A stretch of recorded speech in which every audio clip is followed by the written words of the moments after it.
আর কারোর যদি কোথাও মনে হয় যে আমার সাথে প্রার্থীর একটা মনোমালিন্য হয়েছে, আপনি ধরে নেবেন নওদা থেকে প্রার্থী অভিষেক বন্দ্যোপাধ্যায় ভোট আমার হয়ে করবে। ঠিক আছে? তাকে বলতে হচ্ছে যে নওদা কেন্দ্রে নাকি সাইনা মমতাজ প্রার্থী না, নওদা কেন্দ্রে নাকি অভিষেক নিজে প্রার্থী। আমার খুব আনন্দ হচ্ছে যে আমি আগামী দিনে অভিষেক বন্দ্যোপাধ্যায়কে নওদা কেন্দ্রে ভোটে হারাবো।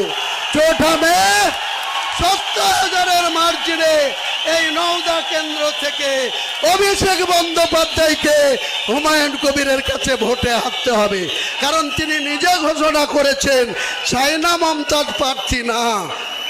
হাবিবকে বলেছে তুমি সাইনা মমতাজকে পছন্দ না, ঠিক আছে, অভিষেক বন্দ্যোপাধ্যায় নওদায় প্রার্থী, তাই ইনশাল্লাহ অভিষেককে নওদা কেন্দ্রে আমি 70,000 ভোটে হারাবো।